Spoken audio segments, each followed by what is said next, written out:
जय हिंद दोस्तों, मैं भी के भास्कर आप लोगों का भास्कर जॉब एकेडमी पर स्वागत करता हूं। पिछले क्लास में हमने त्रिभुज की सर्वांग समता और समरूपता को पढ़ा था। आज हम पढ़ेंगे उससे आगे थेल्स परिमेय और मिड पॉइंट थ्योरम को, यानी मध्य बिंदु का जो परिमेय होता है उसको पढ़ेंगे। तो चलिए आप लोग हेडिंग लगाइए थेल्स परिमेय। हाँ, वीडियो को पूरा देखिएगा। लास्ट में 3 से 4 क्वेश्चन दिए जाएंगे। उन 3-4 क्वेश्चन को सोल्व करके आपको कमेंट बॉक्स में आंसर देना है। तो चलिए हेडिंग लगा लीजिए अभी, थेल्स परिमेय।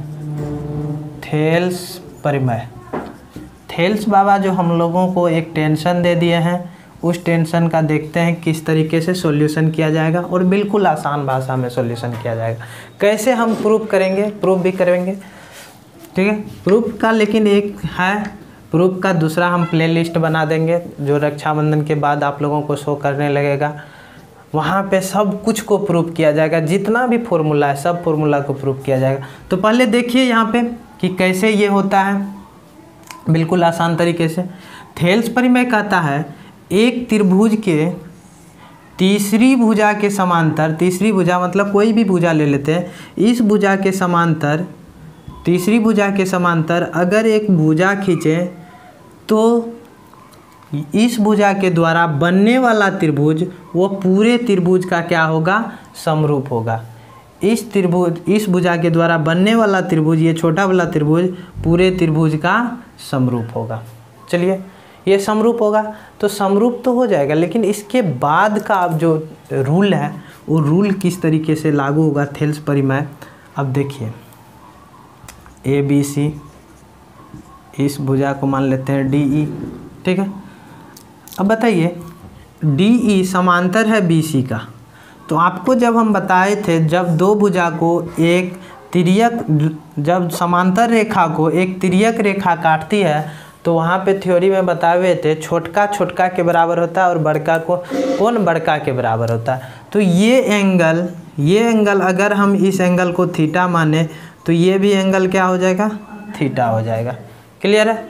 अगर इस एंगल को हम बीटा माने तो ये भी एंगल क्या हो जाएगा, बीटा हो जाएगा।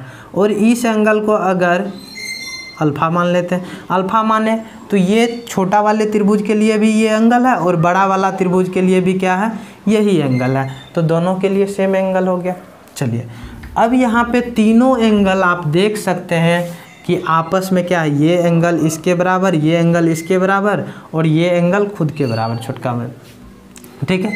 तो कह सकते हैं कि ये दोनों त्रिभुज, ये छोटा वाला त्रिभुज और बड़ा वाला त्रिभुज क्या होगा, समरूप होगा। तो त्रिभुज ए डी सी समरूप किसके हो जाएगा, त्रिभुज ए बी सी, त्रिभुज ए बी सी। और अगर अब समरूप हो गया तो इससे निष्कर्ष क्या क्या निकलता है। तो निष्कर्ष देखिए क्या क्या निकलता है। ए डी, इस त्रिभुज का अगर हम ए डी लिए तो इधर क्या लेना पड़ेगा, ए बी। तो ए डी बटे ए बी बराबर क्या हो जाएगा, बराबर ए ई बटे ए सी, ए ई बटे ए सी। अरे यहाँ पे ए डी सी, तो ए डी सी नहीं होगा, ए डी ई होगा, ए डी ई। तो ए ई बटे ए सी फिर बराबर हो जाएगा डी ई बटे बी सी। ये निष्कर्ष निकलेगा। अब इससे हमको मेन निष्कर्ष क्या निकालना है, देखिए इससे अब निष्कर्ष, एक और निष्कर्ष निकलेगा। अब हम मान लेते हैं इस पॉइंट को, यहाँ से ए डी का लंबाई अगर हम ले लिए कि 3, मान लेते हैं इसको 4 है, ठीक है। और टोटल लंबाई मान लेते हैं कि 10 है, टोटल लंबाई 10 है। और इसको मान लेते हैं कि 8 है, ठीक है। और टोटल लंबाई यहाँ पे 4 का 2 गुना किए तो 10 का 2 गुना कर देते हैं, 20 मान लेते हैं, ठीक है। तो यहाँ से यहाँ तक का लंबाई अब कितना होगा बताइए, यहाँ 12 होगा। और यहाँ से यहाँ तक का लंबाई, ये 10 है टोटल, तो ये 4 है, तो ये कितना हो जाएगा आपका, 6 हो जाएगा। तो कहने का मतलब अब देखिए, इसका अनुपात जो इसके साथ है या इसके साथ जो अनुपात है, यहाँ भी वही अनुपात है आपको। तो बोलिएगा जी सर वही अनुपात है। तो कहने का मतलब ये हुआ कि ए डी बटे डी बी बराबर क्या हो जाएगा, ए ई बटे क्या होगा, ई सी, ठीक है। और उसी तरीके से अगर ये दोनों समानुपाती है तो यहाँ भी क्या हो जाएगा, DE बटे BC। तो ये निष्कर्ष हुआ। अब इसको प्रूव करने के लिए एक और तरीका आप अपना सकते हैं, ये बराबर नहीं होगा, ठीक है, ये दोनों आपस में अनुपातिक होता है।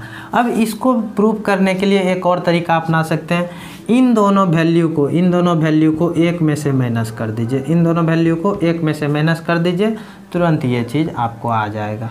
क्लियर है? तो थेल्स परिमेय कुछ इस तरीके से प्रूफ होता है। थेल्स परिमेय यही कहता है कि अगर, अब हम अच्छे से एक फ्रेश बना लेते हैं फिगर, यहाँ पे समांतर भुजा डाल दीजिए ABC DE।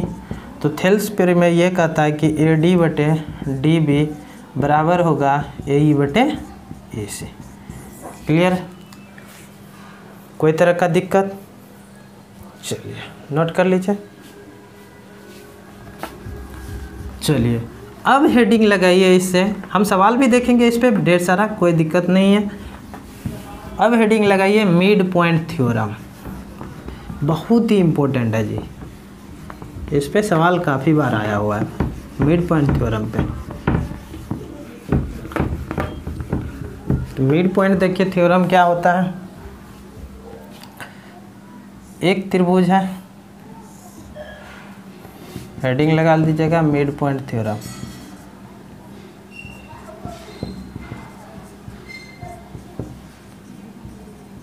Mid point theorem, एक त्रिभुज ABC, मिड पॉइंट थ्योरम। अब BC के समांतर हमें एक रेखा खींचे, वो रेखा कहाँ होगा, तो AB का जो मिड पॉइंट होगा, मिड पॉइंट मतलब मध्य बिंदु, AB का मिड पॉइंट जो होगा ये बिंदु होगा। यहाँ से अगर एक रेखा खींचे समांतर, BC के समांतर रेखाएं खींचे, तो क्या क्या कंडीशन पैदा होता है। अब देखिए कंडीशन क्या क्या पैदा होगा, ठीक है। तो अब बताइए ये D जो बिंदु D है, थेल्स परिमेय से क्या जानते हैं कि ये समांतर, दोनों क्या है, समांतर है। तो समांतर है तो अनुपात किस प्रकार से होगा, AD बटे DB। पहले AD बटे DB बताइए क्या हो जाएगा, AD बटे DB क्या होगा जी, ये मिड पॉइंट है। तो मिड पॉइंट जितना अर्थात इसका लंबाई है उतना ही इसका लंबाई, जितना यहाँ से यहाँ लंबाई उतना D से B तक का लंबाई। तो अर्थात कहने का मतलब ये दोनों बराबर है, तो कहने का मतलब एक हो गया, मिड पॉइंट है। तो अब इस साइड चलिए, इस साइड चलिए, थेल्स परिमेय से आप जानते हैं कि ये भुजा और ये भुजा समांतर हो तो AD बटे DB क्या होता है, AE बटे EC क्या होता है, AE बटे EC। तो इसका मतलब, कहने का मतलब ये भी एक के बराबर हुआ, तो ये दोनों अनुपात भी क्या है, बराबर है।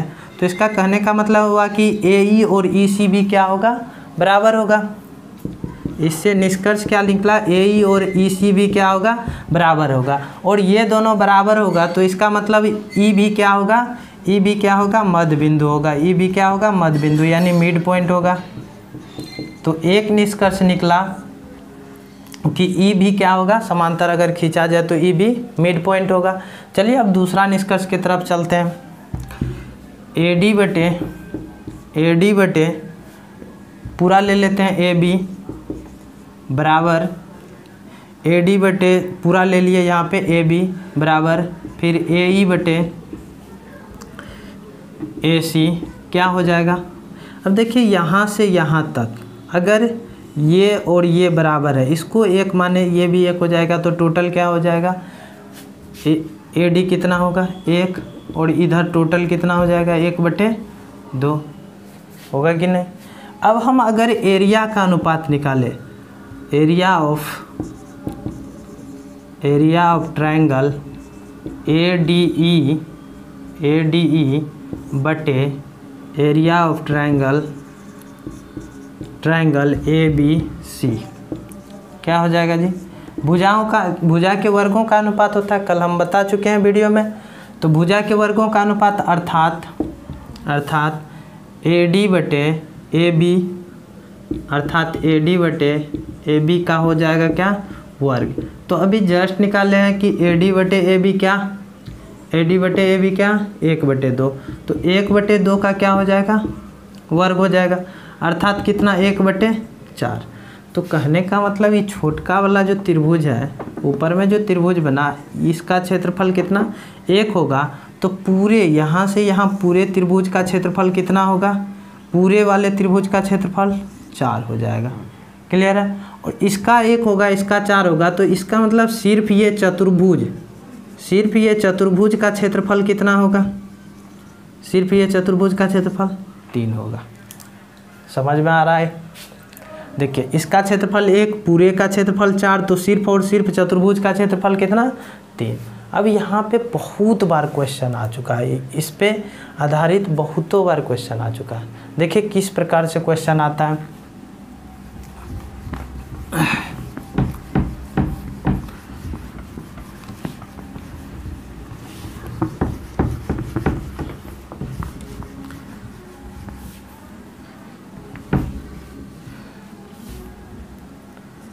क्वेश्चन आएगा आपको ABC एक त्रिभुज में BC समांतर DE हो तथा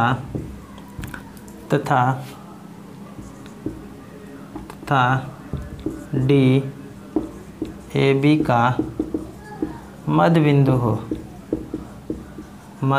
हो तो चतुर्भुज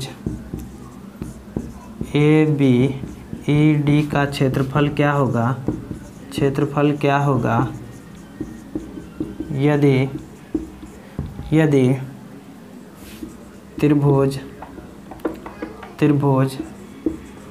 ABC का क्षेत्रफल 48 सेंटीमीटर स्क्वायर हो। क्लियर। अब देखिए बनाते फिगर ABC त्रिभुज में, बताइए मौखिक बताइए आंसर। ABC त्रिभुज में BC के समांतर एक भुजा DE खींचा गया और कंडीशन दिया D जो है AB का क्या है, मध्य बिंदु है। बस इतना कंडीशन दे दिया और पूछ लिया कि AB नहीं, यहाँ पे क्वेश्चन सुधार लीजिएगा। पूछ लिया कि BCED का क्षेत्रफल क्या होगा यदि त्रिभुज ABC यानी पूरे वाले त्रिभुज का क्षेत्रफल कितना 48 सेंटीमीटर स्क्वायर हो। तो अब बताइए पूरे वाले त्रिभुज का क्षेत्रफल अगर ये मिड पॉइंट हो, D अगर मिड पॉइंट हो, मध्य बिंदु हो, तो इस वाले का क्षेत्रफल क्या होता है 1 होता है और पूरे का कितना होता है 4 होता है। तो अर्थात चतुर्भुज का क्षेत्रफल कितना होता है 3 होता है। और 4 का वैल्यू आपको कितना दिया है 48, तो 1 का वैल्यू कितना होगा जी 12, तो 3 का कितना हो जाएगा 36। तो चतुर्भुज का क्षेत्रफल कितना हो जाएगा 36 वर्ग सेंटीमीटर यानी 36 सेंटीमीटर स्क्वायर। क्लियर है। चलिए दूसरा क्वेश्चन बनाइएगा। दूसरा क्वेश्चन लिखिए ABC त्रिभुज ABC में BC समांतर DE तथा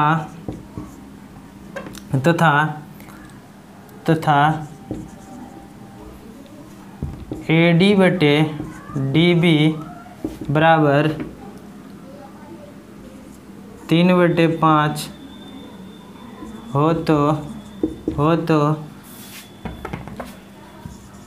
हो तो एरिया ऑफ ट्रायंगल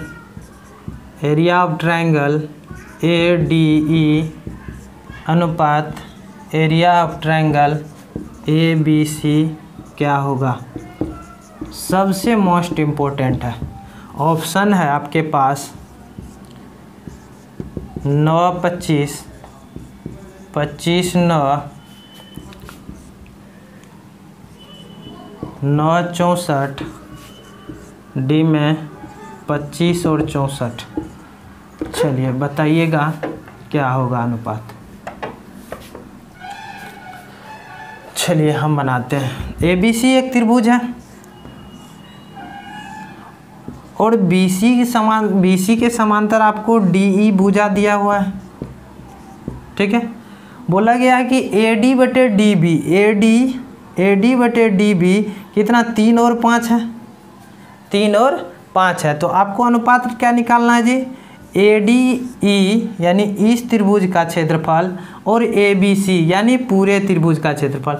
आप लोग यहीं पे गलती कर देते हैं। क्या होता है, गलती यहीं पे हो जाता है कि AD/DB दे दिया, भुजा का अनुपात दे दिया, 3/5 दे दिया, हम त्रिभुज के क्षेत्रफल का अनुपात निकालेंगे, फटाफट इसका वर्ग कर देंगे, आंसर मिल जाएगा, यानी 9:25 आंसर मिल जाएगा, टिक कर देते हैं। लेकिन ये हो जाता है गलत। क्यों गलत होता है, देखिए त्रिभुज अगर समरूप हो तो यहाँ पे अनुपात हमको AD/DB दिया हुआ है ना, लेकिन अनुपात किसका पूछ रहा है, ADE और इस पूरे त्रिभुज का ना जी, पूरे त्रिभुज यानी ABC का पूछ रहा है। तो AD का संगत भुजा कौन होगा, AD का संगत भुजा पूरे त्रिभुज का, तो क्या होगा, AB होगा। तो AD अनुपात AB कितना, 3/कितना जी, 8। अब क्षेत्रफल का अनुपात निकालना है, तो क्षेत्रफल का अनुपात इसका वर्ग होता है, यानी 9/64। ये हो जाएगा आपका आंसर, C नंबर। क्लियर है। तो चलिए इसी तरह का कुछ क्वेश्चन हम लगा के छोड़ रहे हैं, उस क्वेश्चन का आप लोग सॉल्यूशन कीजिएगा और कमेंट बॉक्स में उसका आंसर दीजिए हमें, ठीक है। चलिए अब यहीं पे त्रिभुज का जितना भी थ्योरी था ख़त्म किया जा रहा है। आप लोग फिर से त्रिभुज का जितना भी थ्योरी है आप लोग रिवाइज कीजिए। इसके बाद हम त्रिभुज यानी ट्रायंगल के बाद क्वाड्रिलेटरल शुरू करने जा रहे हैं। तो आप लोग फिर अब बोले इसमें थ्योरी कंप्लीट तो हो गया, लेकिन क्वेश्चन आंसर बोलिएगा कि नहीं हुआ सर। तो क्वेश्चन आंसर का एक प्रॉपर वीडियो 50 से 100 क्वेश्चन का प्रॉपर एक वीडियो अपलोड कर दिया जाएगा। उसमें भी क्वेश्चन एक ही वीडियो रहेगा, चाहे 3 घंटे का जाए या 2 घंटे का जाए, एक ही वीडियो रहेगा, तो अपलोड कर दिया जाएगा। तो आप लोग पूरा थ्योरी को रिवाइज करते रहिए, एक प्रॉपर नोट बनाइए ट्रायंगल का, इससे बाहर आपको कहीं भी क्वेश्चन नहीं होगा। क्वेश्चन वास्ट रहता है, ठीक है, क्वेश्चन डिफ़िकल्ट पूछा जाता है, लेकिन थ्योरी यहीं से बनता है, डिफ़िकल्ट का थ्योरी यहीं से बनता है। तो आप लोग जितना रिवाइज कीजिएगा उतना ही आसानी होगा बनाने में। तो चलिए ये 3 क्वेश्चन हम छोड़ रहे हैं, ज़्यादा क्वेश्चन नहीं दे रहे हैं, 3 क्वेश्चन छोड़ रहे हैं। इस तीनों क्वेश्चन को बनाइएगा और तीनों क्वेश्चन का आंसर हमें कमेंट बॉक्स में दीजिएगा। फिर मिलते हैं अगले वीडियो में, तब तक के लिए आप लोग अपना ख्याल रखिए। Bye bye and take care.